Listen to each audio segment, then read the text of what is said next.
చెప్పండి. అసలు ఎంతవరకు నిర్మాణం జరిగింది? ఎప్పుడు జరిగింది? దీనిపై పూర్తి అప్డేట్స్ ఏంటి? Thank you Rajasekhar. ఏదైతే ఉమ్మడి ఖమ్మం జిల్లాలోనూ అదే విధంగా రాష్ట్ర వ్యాప్తంగా కూడా ఒక పేరుగాంచినటువంటి పుణ్యక్షేత్రంగా ఇటు జగన్నాథపురం ఉన్నటువంటి పెద్దమ్మ తల్లి ఆలయాన్ని అయితే మనం చూడొచ్చు.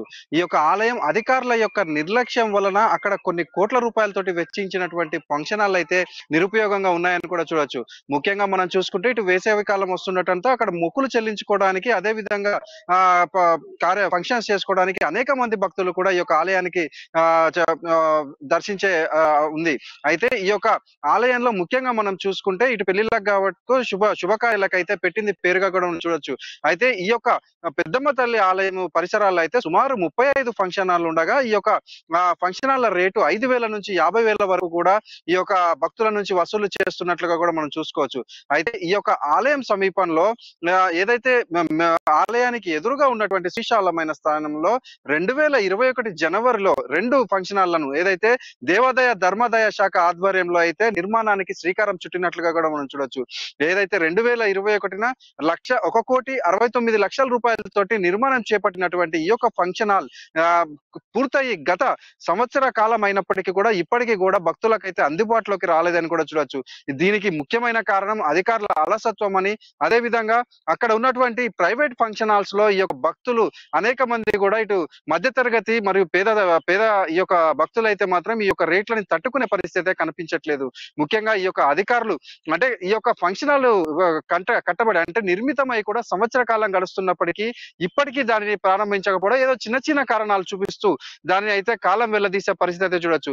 ఇదే విషయమై మనం ఆలయ ఈవో రజనీ కుమారిని ప్రశ్నించగా ఈ యొక్క ఆలయం ఈ యొక్క ఫంక్షన్ హాల్ మొత్తం నిర్మాణం మొత్తము కూడా పూర్తయిందని, దీనికి చిన్న చిన్న అంటే పనులు ఏదైతే సీలింగ్ మరియు జనరేటర్ అదే విధంగా ఏసీ పనులు నడుస్తున్నట్టు మరికొద్ది రోజులలో కూడా ఈ యొక్క భక్తులకు అందుబాటులోకి వస్తుందని ఆలయ ఈవో రజనీ కుమారి తెలియజేసినట్లుగా మనం చూడొచ్చు.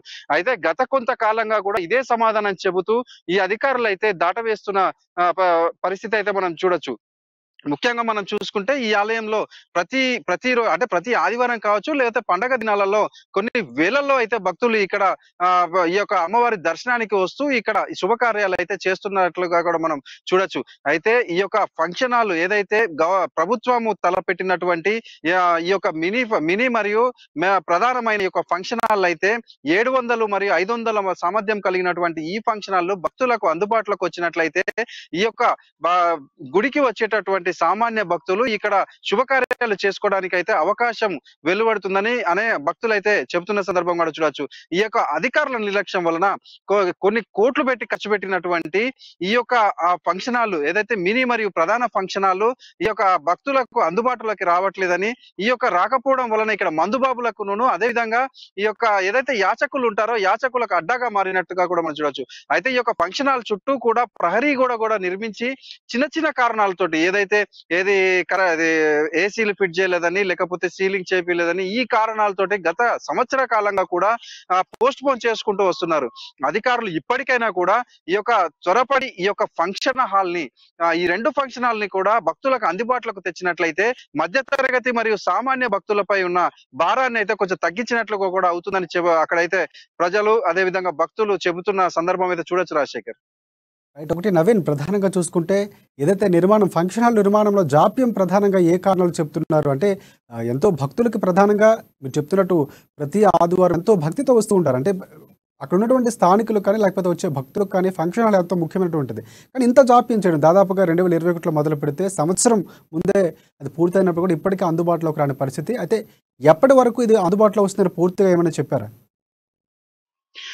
ఎప్పుడు ఈ యొక్క ఆలయ ఈవోలను ఎప్పుడు అడిగినా కూడా మరికొద్ది రోజులలో వస్తుంది, మరికొద్ది రోజులలో ప్రజలకు అందుబాటులోకి వస్తుందని సమాధానం చెప్పడమే తప్ప అంటే ఈ వారికి మొత్తము పూర్తయి కూడా ప్రజలకు అందుబాటులోకి తేయడానికి వారికి ఉన్న ఇబ్బంది ఏంటి అనేది అక్కడ ప్రజల్లో అయితే ఒక ప్రశ్న రేకెత్తుతుంది. ముఖ్యంగా మనం చూసుకుంటే ఈ యొక్క ఆలయ పరిసరాల్లో 35 ప్రైవేట్ ఫంక్షన్ హాల్ ఉన్నాయి. ఈ 35 ప్రైవేట్ ఫంక్షన్ హాల్ కూడా సామాన్య భక్తులపై అధిక భారాన్ని మోపుతున్నట్టుగా మనం చూడొచ్చు.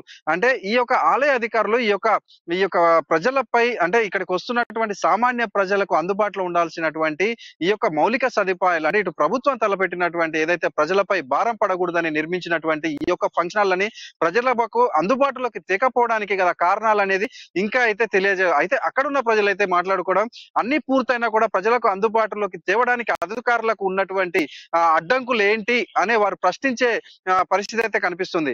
అయితే ఇప్పటికైనా కూడా అధికారులు మొత్తం పూర్తయి రెడీగా ఉన్నటువంటి ఫంక్షన్ హాళ్లను ప్రారంభించి ఇటు మధ్య తరగతి మరియు పేదలకు అందుబాటులోకి ఈ ఫంక్షన్ హాల్ తీసుకురావాలని అయితే ప్రజలు కోరుకుంటున్న సందర్భం అయితే చూడొచ్చు రాజశేఖర్.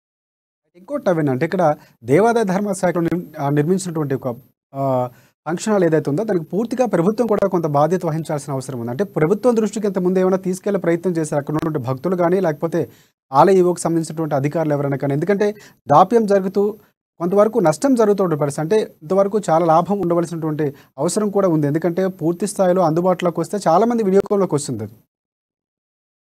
అయితే ఈ యొక్క ఫంక్షన్ హాల్ అనేది వినియోగంలోకి వస్తే ఇటు ప్రజలతో పాటు అక్కడ ఒక ఆ యొక్క పెద్దమ్మ తల్లి ఆలయానికి కూడా ఆదాయం వస్తుంది. అయితే ఈ యొక్క విషయాన్ని అంటే ఏదైతే ఈవోలు ఉన్నారో వారు ప్రభుత్వ దృష్టికి అయితే తీసుకుపోయిన సందర్భం అయితే మనకు కనిపించట్లేదు.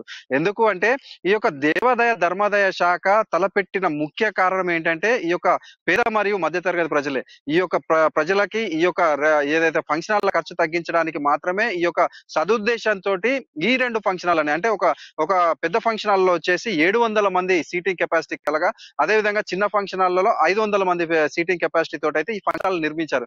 కానీ ఆలయ ఈవోలు చేస్తున్నటువంటి జాప్యం మాత్రమే అని దీన్ని చూసుకోవచ్చు. ఎందుకంటే ఈ యొక్క ప్రభుత్వం అయితే మంచి ఉద్దేశంతో ముందుకొచ్చి ఈ ఫంక్షన్ హాల్ల నిర్మాణాన్ని అయితే చేపట్టినప్పటికీ ఇక్కడ ఉన్నటువంటి స్థానికంగా ఈ యొక్క పెద్దమ్మ తల్లి ఆలయ వర్గము నిర్లక్ష్యం కారణంగానే ఈ యొక్క ఫంక్షన్ హాల్ అనేది ఇంకా కూడా ప్రారంభానికి నోచుకోలేదని కూడా మనం చెప్పొచ్చు రాజశేఖర్.